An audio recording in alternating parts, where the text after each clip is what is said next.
Welcome to the Short Rod Show. You're talking with Ben. And Brett. Thanks for joining us, guys. You're up to episode 11. Yeah. We're cranking out episodes right and left every week. You can find us all over on your favorite podcasting platforms. It's been a hell of a week so far, hasn't it? I know, it's been too warm. It's been a great Christmas, but man, it would have been nice if it would have been about 30 degrees instead of 50 degrees. It hit almost 60 degrees here. Oh, gosh. It's nuts. But, you know, the lakes haven't opened up. So if they can stay locked up, the ice will get good pretty quick if it does get cold again. When it does get cold. It's supposed to, Tuesday, maybe get a little cold, and then it sounds like it's going to climb back up again. But yeah, at least those nighttime temperatures will be back down. We'll have to keep dreaming of going north, trying to get on some ice. We'll have to travel north, which sucks. Yeah.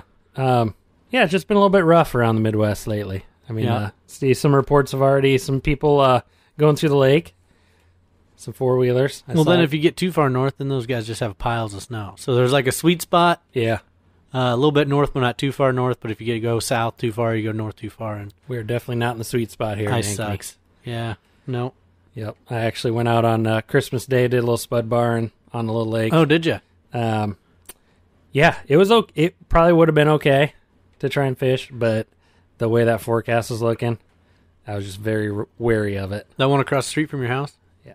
No, not that one. Oh. I still think you need to get out there and poke at that one. I should. For as close as it is, we should try that one. It's probably only like a couple feet deep. Yeah, that means that the ice would be fine, probably. You got 4 inches of ice and 8 inches of water underneath. Well, if you fall in, then you'll be fine. But yeah, just been a little bit of a rough winter for ice fishing so far. So we're still early. I mean, we got time. Usually, I consider it borrowed time if you're on the ice before Christmas. So yeah, that's true. If you can get out, I'd say average most years. I'm out on solid ice week after New Year, so January 10th. Yep, 7th through the 10th, something like that. Yeah, we'll be all right. There's still plenty of hope, plenty of winter left. You know, last year we had the huge polar vortex freeze. Sub-zero, yeah. Yeah, that just locked everything. But, we were off the ice for a while. Yep. Clear Lake even opened back up early July, or early January. Yep. So, you never know. Well, what are we talking about today, Ben? Today we got a heck of a show for you guys, as usual. We're thinking up some cool and new topics and trying to take some feedback from our listeners. And one thing that turned out to be pretty popular of a subject was us talking about catfishing through the ice. Yeah. So we'll touch on that. Some tips, tricks, tactics for catching cats through the ice. They're a hell of a good time to pull up. I'd say the Iowa DNR has done an amazing job at ensuring a quality catfishing fishery pretty well throughout the state. I mean, I think you can go to almost any public pond or lake, and you got at least a solid shot at a 25-inch catfish, channel cat, which that's a pretty good-sized fish. Yep. Yeah, and I've noticed, too, and I haven't caught a lot of cats through the ice. Brett's kind of the catfish expert. But throwing a camera down, you see a lot of catfish. Oh, yeah. It makes you really realize, wow, I'm missing all of these fish. So sometimes that mark that comes in on your flasher that you can't get to bite, that'd be a cat. Or carp. Or a carp. Yeah. Exactly. I feel like I get a lot of big marks in their carp. Yep. And then we're also going to touch on some tournaments this year. Yep, season's the coming up. Tournament schedule, hitting it pretty hard, starts basically this weekend here in Iowa. There's an event this weekend up on Cornelia. But we're going to talk through the schedule. You'll kind of find out where we're leaning towards going. Yeah. And competing this year. If you want to try your hand against the Short Rod Show, I wouldn't recommend it. Buyer beware. But we'll touch on that. So, really good show planned for you guys. Coming up after the break. On the Short Rod Show. Hey, Ben, so I've got this buddy that's trying to start a small business, but he's having a real tough time with his digital footprint and just trying to figure all that out. Do you know anybody that could help him out? Well, I think I do. I know a couple cool guys at this company called Evergrow Marketing, and they really specialize in helping landscape and lawn care companies maximize their digital footprint and basically bring customers to them, help them get found on the internet. Really? I mean, they'll work with any business.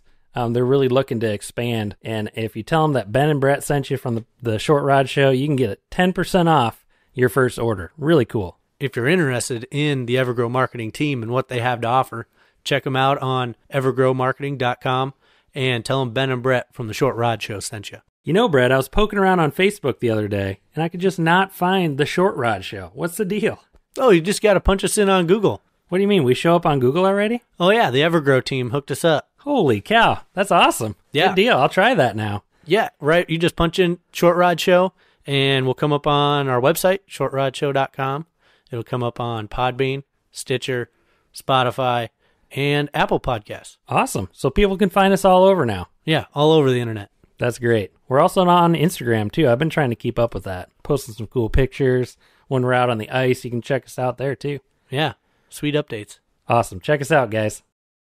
Hey, welcome back to the show. We're going to start off here talking about catfishing. I've done quite a bit of it, and it's quite a bit. It's a lot of fun. Yep. They pull a heck of a lot harder than a bluegill or a crappie. So, yep. Yeah. And you do a lot of catfishing, too, in the summer as well. Not just ice fishing. I mean, that one's more just, you're just going to relax on the bank a little bit for a couple hours after work. Yep. But yeah, ice fishing wise, it's definitely a little different bite. You kind of got to pay attention a little bit of what you're doing, but I mean, it can be a heck of a lot of fun. I know I got you introduced to her last year, Ben. Oh yeah, that's fun. Yeah. We just had a blast. Just like Brett said, just pulling up a fish and not knowing what the heck you have. Just a huge bite. Basically a huge pull. Oh yeah. Especially for as little as such a soft little tap that it gives you. It'll test the drag out on any kind of reel that you're using. Oh yeah. Definitely. Yeah. And those test your line too. Yep. Along, because they just circle the whole. Yep. I think they just lock out their fins and they just do a big circle. Even the schoolie drag. Oh yeah. Yep. They give you a tug of, I mean, a 2, 3, 4 pound channel cat, it's not a real big fish, but. Yep. Yeah, that's a good time. Sure gives you a go. Yep. So where are you going normally, Brett, when you try and catch catfish? What types of places are you looking for? I mean, there's some typical spots. If I'm going to like a new pond or a new lake that I haven't fished and, maybe I want to try to catch a few catfish.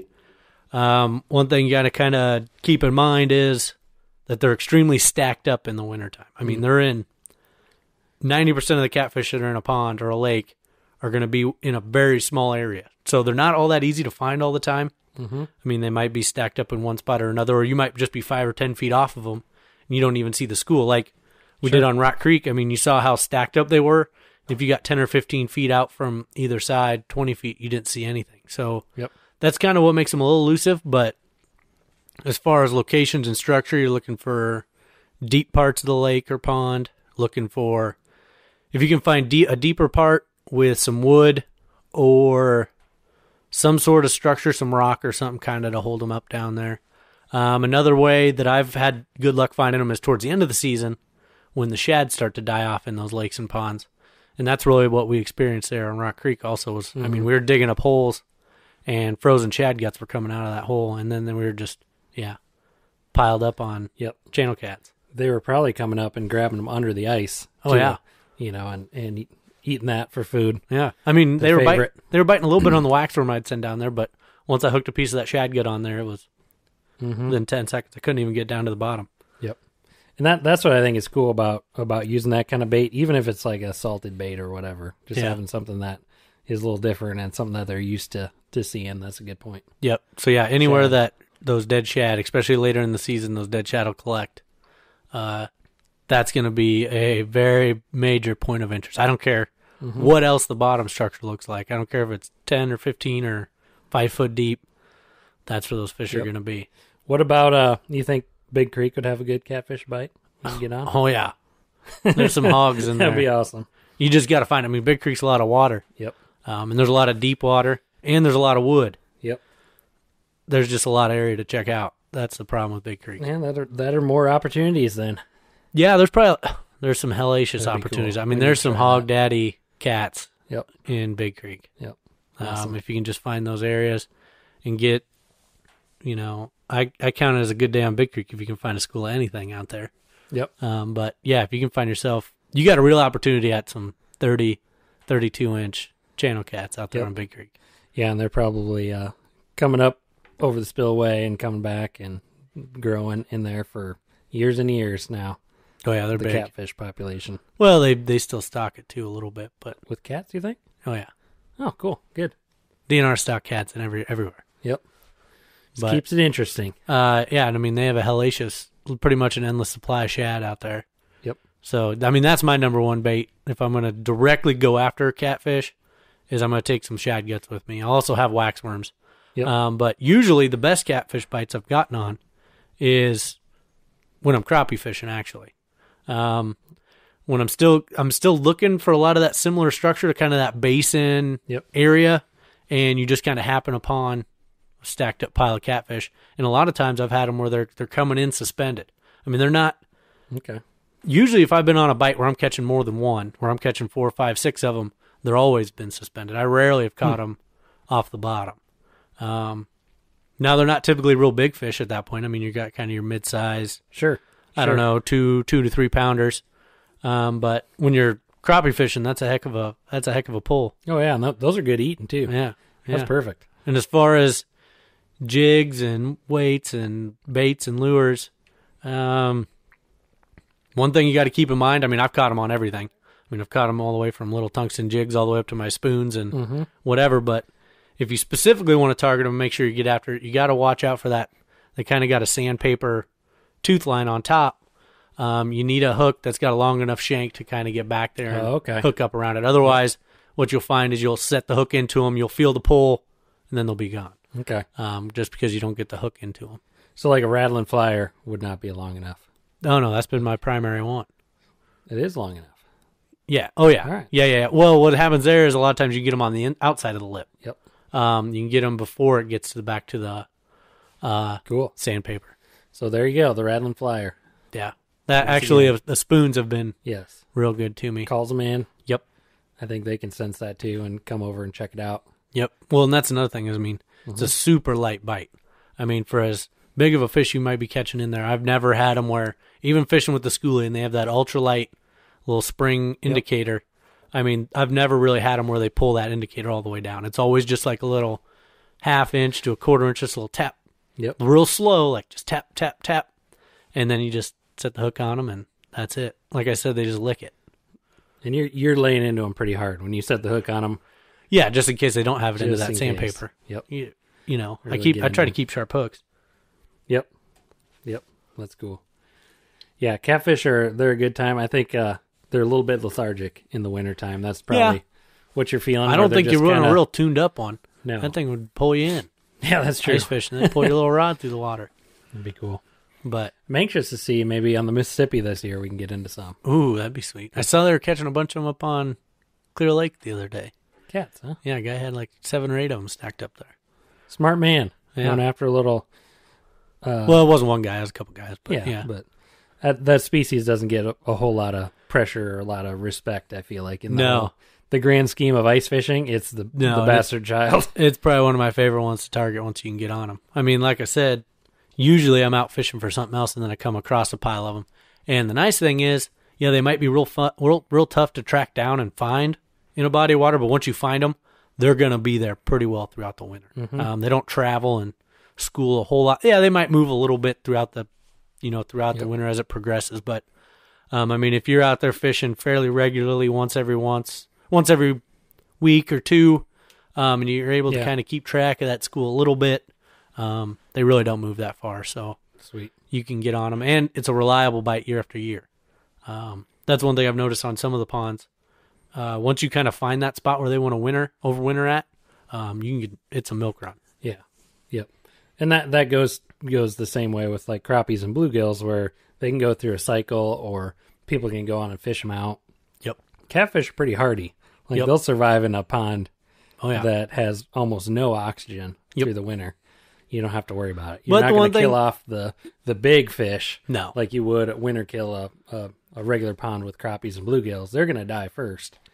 Where the catfish are going to be the ones that survive, and you're going to have the 4 or 5 pounders after 10 years. But one thing you got to watch out for catfish is they don't spawn in those ponds. They only spawn in the rivers. So you can fish them out.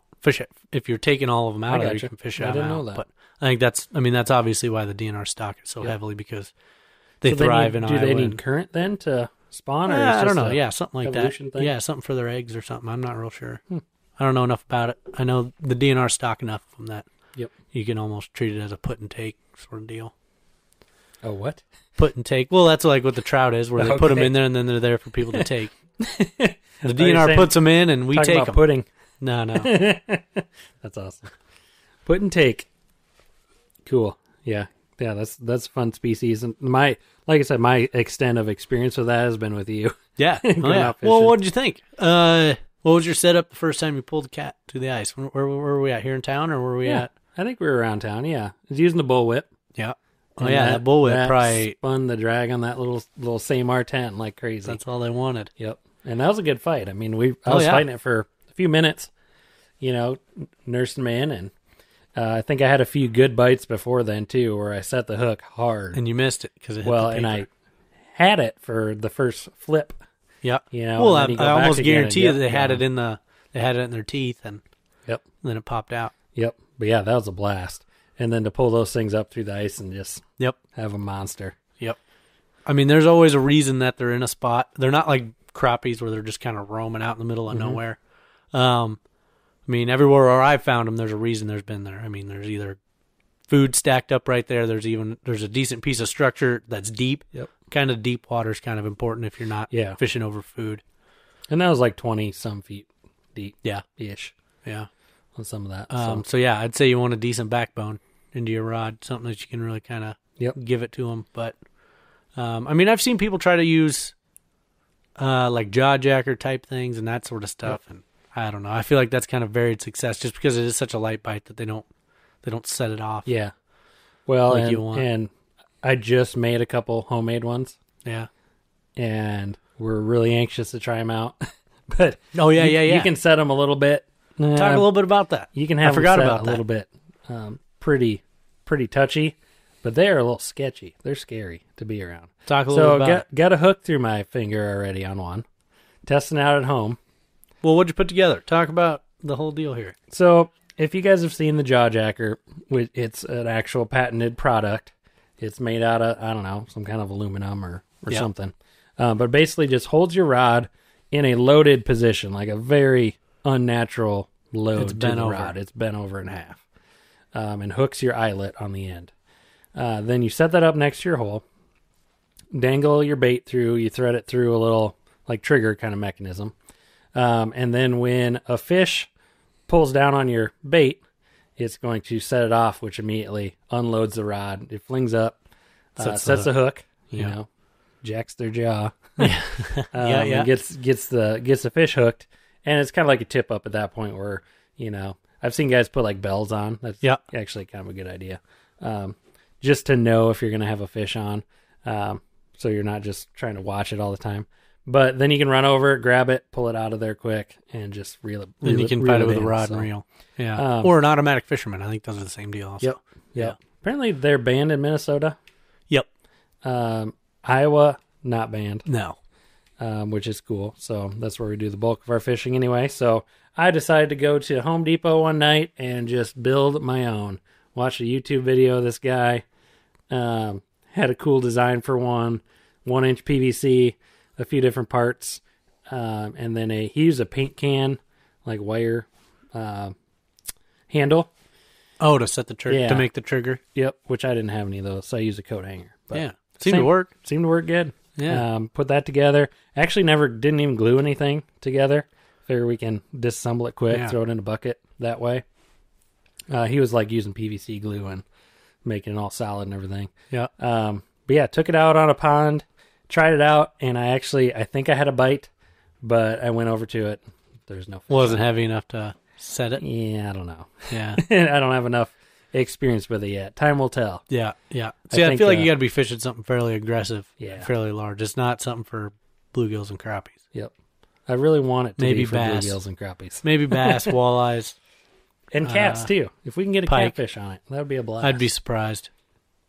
Well, then... I don't think they don't just take it and run. That had one of those rod leashes. Did you ever see this? Yeah. Oh, yeah. I've seen rod leashes. Well, I've seen rod leashes. I guess I suppose they're all the same. Should probably do that, too. Yeah, I could see that go in the hole. Oh, yeah. Well, you maybe need to put a little longer holder on it. Well, because you just come right out of the elbow and then you're putting your just rod 45-degree elbow and wedge it in there. Yeah. But yeah, I definitely want to paint it some kind of crazy fluorescent color. Just something, so it's not white. Because Why? right now it's white. Oh, it just right blends on top in. of the snow. Yeah, black probably would be good. Yeah.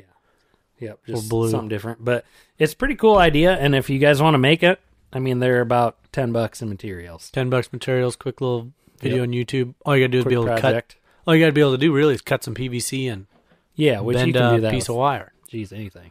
Yeah. I was using a Sawzall, which made it a little bit easier. But Yeah. Nice. Yep. So, yeah, that style is pretty cool. Always Yeah. wanted to try I'm pretty that. excited to get that out. Try it out.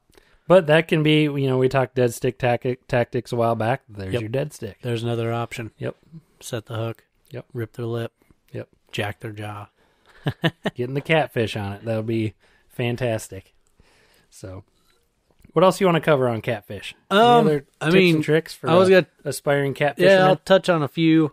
Number one thing, all you're really targeting is channel cats. Yep. Blue cat, I guess we really don't have those in Iowa, and flatheads hibernate in the wintertime.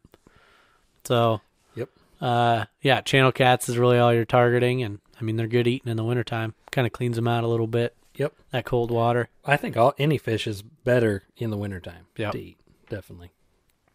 Otherwise, have a little bit heavier line if you're really specifically going to target them. Otherwise, just kind of, you can catch anything on anything. I'm a firm believer in that. So, just kind of be ginger with it and bring them up slow, and you can catch them on 1 pound line.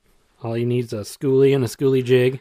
You can catch anything. That's where most of mine have come from. Waxworm. Yeah, and a waxworm. That's the one thing I think people are surprised about is that they eat waxworms so well. But yeah, put a gob of waxworms on there. One thing I always make sure I do with my waxworms is I pop them. I've seen a lot of people just thread them on there and send them down. Or what I do is I'll put one or two. Well, actually, what I'll do is I'll put two on, thinking a jig head, dropper jig. I'll put one on sideways, so it's kind of making a T, and then I'll put one on lengthwise, hot dog style, and then I'll pop them both, like so their guts and juices are hanging out. Then it just gives them a little bit more action in the water, a little bit more scent. I think, I see a lot of people that don't do that. Yep. Which I feel like, I don't know. Right, wrong, or indifferent, I think that puts more fish on the ice for me. It depends. I don't do it normally. If I'm fishing a straight horizontal jig, dropper jig, I will leave that an entire You'll leave it all shape. together. Yes. Yeah. Because it seems like it doesn't really matter for that purpose. Yeah. Because as soon as I catch one or two, it's going to get chewed up on its own. Yeah, that is one thing that they don't last as long when you pop them. Yep. But if the bite's getting tough ever, pop it. Yep. Nothing wrong with getting a little extra scent in there. And next thing I want to try is some actual just worms. See if I can't just buy some night crawlers and throw a night crawler down there for catfish. I don't know why they wouldn't eat it. So this year, we're trying worms. Drop shot rigs. We want to try that out. And then also the salted minnows. Salted minnows. All their different baits. If we can ever get on the ice. I might go to Shields tomorrow. Man, I really feel like just that guy, when we were talking about a couple episodes back, like, how many times have you been on the ice this year? Oh, yeah. And I feel like that chump at the bar that's been like, telling everybody, all these things. And I'm like, I've only been out twice. Gosh, dang it. How many times have you been out this year? Well, twice. Frick. No credit. No street credit. No. Yeah. What can you do? We're just two guys from central Iowa. Yeah. In the middle of a freaking 60-degree winter. Yep. So we did get a little bit of feedback. We had another listener chime in. Blake, he's with Ducks Unlimited. And he wondered if we could kind of plug a little bit about the fishing tournament that they're doing here on Clear Lake. So I told him, yeah, for sure. I'm a duck hunter. I'm an ice fisherman. Yeah, so of absolutely. course that aligns with everything that I'm into. Yep, real good fundraising opportunity for them. It sounds like right now they're definitely looking to expand and get as many people involved as possible. Yeah, it sounds like a cool deal. The event's called Frozen Feathers, and it's on January 11th and 12th. That Saturday is the rules meeting, kind of a kickoff party. Entry fees are $85 per person. That includes a dinner, though. I thought that was pretty cool. Dinner, raffle, and drinks. So I'd imagine that means beers. Yep. Games, and then also get you into the tournament the next day from 10 to 2. $85. It's an individual event, though. That's something you kind of got to keep in mind. Yeah, and that's going to be a little tough, too, being just from 10 to 2. That's pretty... 4 hours. You better challenge. be on it. Yes. You better... Bring your A game. Pre-fish that sucker on Saturday, because if you don't know where you're going, that's not... Yes. That a 4-hour tournament's not one you can just show up to. Yep. Yep, and definitely have your schoolies all rigged up, preloaded. Oh, yeah, ready to rock and roll. Bring about 6 or 8 of But, them. dude, they had some freaking sweet prizes. Yeah. What did they have? They have some in the raffle. Well, I don't know if this is the raffle. Yeah, in the raffle, or they kind of have a staggered prize list. They've got Milwaukee drills, auger setups, fishing trips, duck hunting trip, which that one kind of perked my interest. Guns, obviously, with Ducks Unlimited. I don't know where they get all these guns at, but they have unlimited amounts of guns. Fishing gear, Yeti coolers. I mean, they have a sweet list of prizes, so you don't even have to win. Well, and it was cool, too. They stagger it every 5 entries. Yeah. And get a prize. Get one of those prizes. So you don't have to be just in the top 5 or 10. No. You know, you can just be you can be out of the money, as we like to say, and still come away with some prizes. So, but that's one pretty part cool. that's a little different about it, especially on Clear Lake. I mean, a lot of people think big crappies and yellow bass on Clear Lake. The actual tournament itself only includes bluegill, perch, yellow bass, 20 fish. 20 fish limit. Yeah, 20 fish limit, but then 4 there's hours. a side pot. Yeah, that's a lot of fish in 4 hours. You're freaking getting after it. Yep. And then a side pot for a big fat crappie. Yep. Which is kind of cool. That would be sweet. I like the setup they got going on there. That'd be I'd cool. encourage you guys to check her out. But that also got us talking about what our tournament schedule's looking like, and got on the DNR page. If you guys haven't seen it, the DNR has all of their sanctioned tournaments. On any kind of public water, there's going to be a DNR permit that's being pulled for that. So check it out on the DNR website. You can kind of sort. I like the way you can sort by different tournaments, different events, where it's at, dates as well. So it looks like January 18th is pretty popular, huh? Yeah, dang it. Too bad. My gosh. Yeah, there's a pile of them on that day. Yep. But the first one's coming up on Sunday. Yeah, the Central Iowa Ice Sticks Ice Event on Lake Cornelia. Yeah, people are pumped up about that lake these days. Yeah, Cornelia's getting a lot of publicity. Well, what I'm hoping it'll do, because it's a pretty similar lake to Clear Lake, it's just a lot smaller, and they have a lot of the same problems Clear Lake did, 10 years ago. So what'll be cool is if they can get kind of a similar program where they're cleaning out some of those yellows. Yep. Kind of help build back the rest of the fishing population. Because right now you'll take a house load home of 6-inch yellow bass. And that's the way Clear Lake used to be too and then once YBB got going, and now what they're doing with these tournaments on Clear Lake, on Cornelia, as you start to thin those out, those yellow bass get bigger, better fishing, and then all the other fish also have additional resources. Yep. Keep going. That's just crazy to me. There's that many yellow bass, and they reproduce. They're prolific breeders than crappies and bluegills, that they just take over an entire lake like that. Yeah. I mean, I wouldn't say it's ruined by any means. I mean, yellow bass are fun. Oh, yeah. For all the bigger they are, they're probably one of the catch. I feel like this term gets used a lot, but pound for pound, yep, they're a hard fighting fish. Yep. And they're pretty good eating. Yeah. Geez, no limit, can't go wrong. But yeah, the next weekend, so the January 12th, like we talked about, the Frozen Feathers Fishing Derby. So that's on Clear Lake. Yep. Hit up Ducks Unlimited. Go that's check put it out. on by the North Iowa DU chapter. Yep. Putting that on. Yep. Hopefully the ice turns out great and have a good turnout, some good weather for that. Oh, yeah. As well. The second annual Panfish Palooza on Yellow Smoke Lake. Yeah, this one I thought was kind of interesting. Yellow Smoke's not a very big lake. And that is up in northern Iowa? That's up by Denison. So western Iowa. Okay. But we were thinking about going to that. I don't know if that'll actually materialize. Yeah, that one's just a long damn ways away. Yeah. 2 hours away. I mean, normally last year it would have been a problem, but now it's baby time. Family stuff. Yeah. Yep. West Lake Ice Out. So that one's always pretty popular. I haven't heard of that one. That's mostly a crappie tournament. And you got your Catfish Stalkers Anita on Lake Anita. Yeah, that's one I'd like to get to one of these days. I've never ice fished Lake Anita. I hear a lot about it. That's probably one reason I haven't made it over there, is because too many people talk about it, and then it's just blown up. Yeah, I haven't heard of that one at all. I haven't heard of a lot of these. I need to do a lot more research.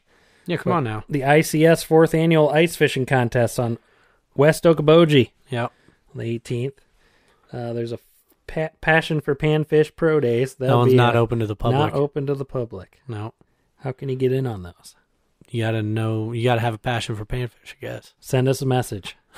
Yeah, Send we'll us come a announce direct it for you. message. Yep. The Fargen Ice Hole competition on Lost Grove Lake. Yeah, I don't know anything about that one. Huh. Hannon Lake. But Ice all these are on the Tournament. 18th. I know, and then From West Lake, Lake Anita, Dubuque Bass Club on Mississippi Pool 12. Yeah, that one's sweet.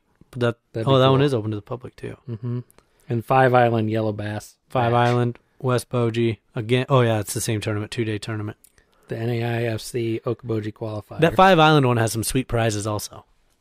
The Yellow Bass Bash. I need to figure out how to catch yellow bass. Yep. Because there are some sweet tournaments in Iowa for yellow bass fishermen. Yep. I just need to just do it. Let's Just go learn out, how to catch them and try it out. just start catching massive Yep. amounts of them. What else we got? Catfish Stalker Snowdown on 12 Mile. Yep. Hank's 13th Annual Ice Fishing Derby on George Wythe Lake. That one is going to be cool because that is actually, you can fish any of the lakes within that George Wythe State Park. So there's like 5 different lakes you could potentially go on. Really? Yes. That is sweet. Obviously, 1 or 2 are better than all the others, probably, but you got to know that. Yeah, Kinda. and there's a couple kind of curveball lakes in there that don't get fished a lot. There's some good fish. What do you got to work to get back to those, or what? Well, yeah. Have you ever fished this tournament, Ben? No, I haven't. Oh. I've seen it a couple different times. But Yeah, I see Hank's post about it, but I've never made it over there. Yeah, yep. Diamond Lake Ice Fishing Derby on Diamond. Yeah, so did they replace the Holiday Lake Fishing Tournament with this one? Because Holiday's not on here. Well, that's private water, though. It probably doesn't even have to. Oh, even yeah, have maybe to they don't have to register. register with That's my DNR. guess, yeah. Holiday Lake is private also, isn't it? Yeah. Or no, not Holiday. Oh, Diamond. I don't know about Diamond. No, it's not. Diamond's over by Montezuma. Okay. And then one that we'll be attending, Hardwater 2020 on Big Creek. Yeah, I'm pretty excited about that one. Yes. Look for the short rod show Yeah. pickup in the parking lot. Same there at Big same Creek. organization's putting that one on the Central Iowa Ice Sticks. Cool. Do you know the format for that? For the Panfish. Hardwater? Just panfish? Yeah, crappies, bluegills, I think are going to be your main targets. I don't know all the rules for it. I don't know if I've seen all the rules for it yet. But that one I'm pretty excited about. Yep. I'm ready to do some pre-fishing Friday and Saturday and get after it. Yeah, that'll be fun. Check that one out. Big Creek, of course. And that'll be the first That's- one we make it to. Yeah, is and that Big Creek one. that's the only one that's on Big Creek, too. That's interesting. Maybe the Short Rod Show needs to sponsor a little tournament series next year. I think for this year, we definitely need to plan a little get-together out on the ice. Like we talked about a little bit on Big Creek. See what we can do. Get some guys out, get some fans out there, Grow some live wieners. stream it a little bit, Yeah. something like that. That'd be cool. Yeah, it would be fun. Yep, do a recording on there. What's next? 12 Mile, Yep. Catfish Stalker, Snowdown. They've been doing that one forever. 12 Miles is a sweet fishery, but it is a head scratcher out there. I know we fished that one day and never No. saw a thing. Oh yeah. We Long were time ago. pretty rookies back then. We only had one flasher. one between flasher three guys. between 3 guys, and the water wasn't, and the ice wasn't great, and It's 60 degrees out. yeah. And then Brushy. Yes, Brushy's on the first. that's only got one too. I'm impressed. 1-1. Lehigh Fire and Rescue Ice Fishing Tournament. Yeah. Always good to support local fire departments. That's one thing I like about fishing tournaments is a lot of times these types of organizations are putting it on. Yeah, you don't mind giving some money to them. And I think Big Creek will be. I mean, we might have a tough time getting against or beating out of some of the locals, but I think we can do it. Well, you remember the 2 locals that showed up on Brushy, the Iowa State tournament last year? Yeah. And broke down? Their rig broke down. That's how we beat those ones because they never returned back to the ramp. Or no, they did, but they just went Those home. poor guys. They quit. But Yep, well, they gave up. showed up. These guys showed up. Just looked like they bought all this stuff brand new just from the Yeah. it just was from all the brand new. dealership yesterday.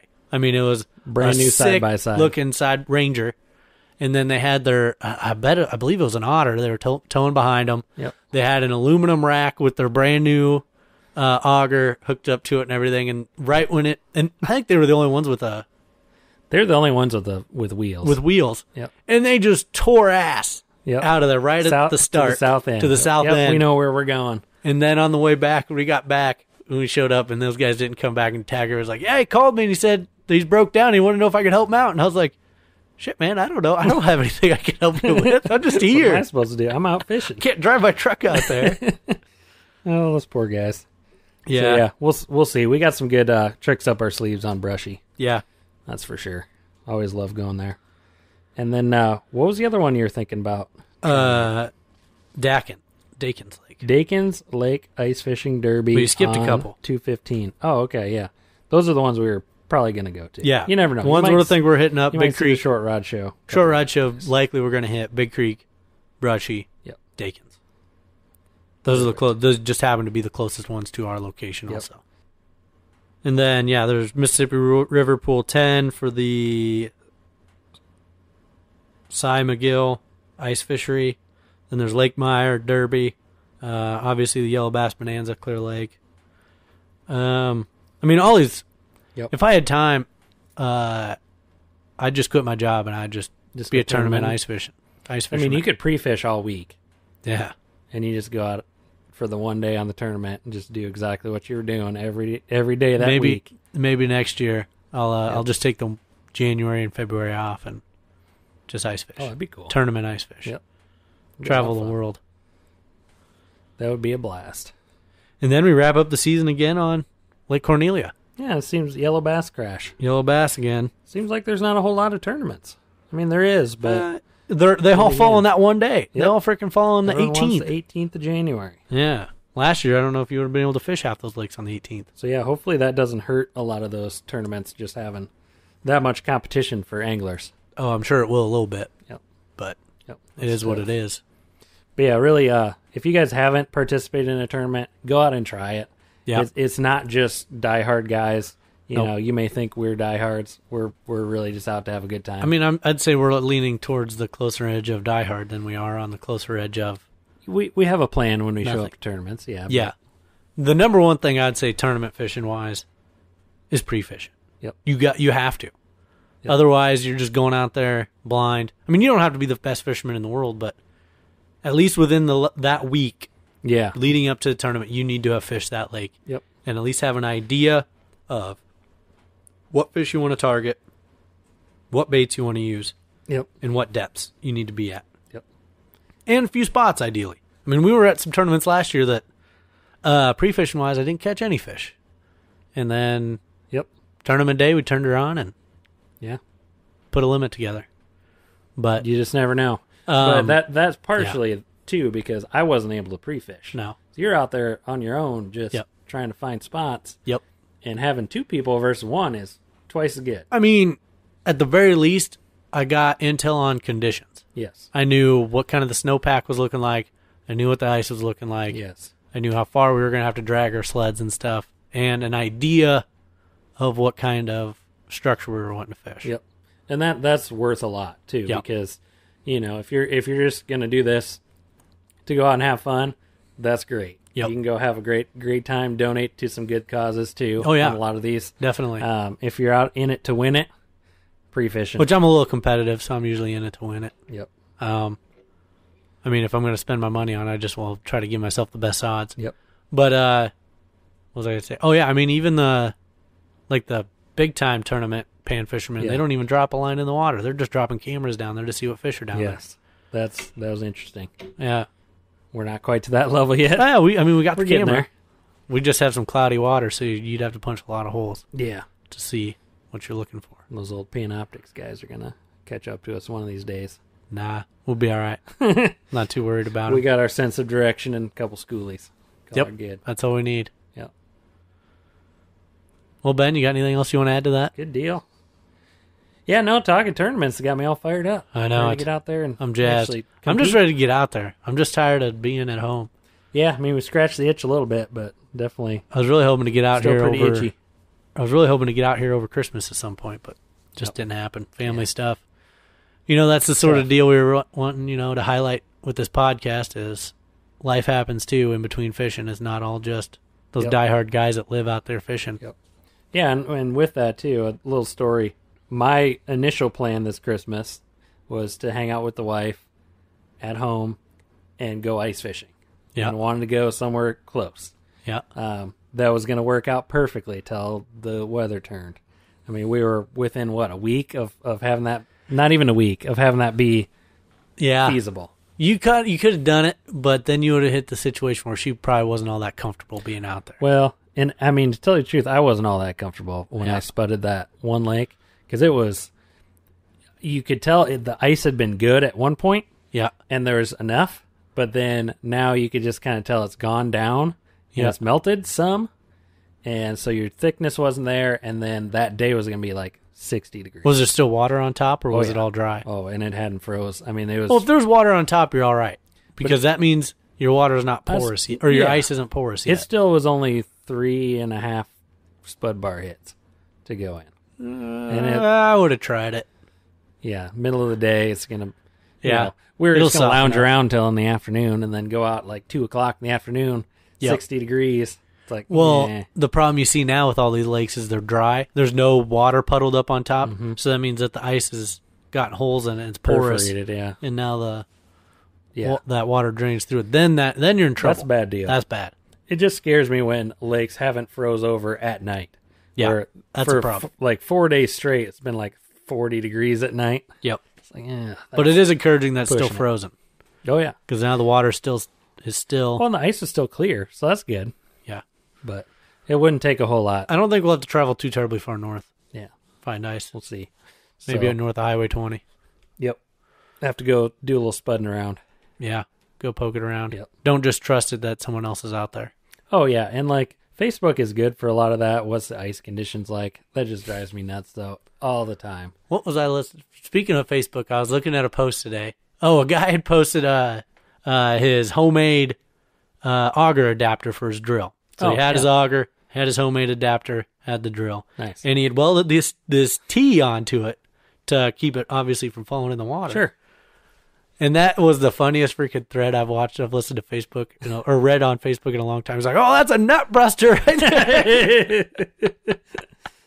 Just have a T spinning around? Yeah. Ooh, oh, yeah. Yeah. He's like, "Yeah, keep your clothes clear of that." And, the first time you clip your nuts, and everybody had some comment about your nuts getting busted on that thing. Oh, that's great. Yeah, that was pretty funny. Hey, I mean, it'll work, but, geez, steer clear. Yeah. I mean, he was pretty proud of it, and it looked good. Yeah, and it probably saved like $100 off of getting the whole other setup. Yeah, probably, but then you got $100 when you buy a new nut, I guess. It's priceless. That's awesome. All right, let's wrap her up, Ben. Well, thanks for listening again to another episode of The Short Rod Show.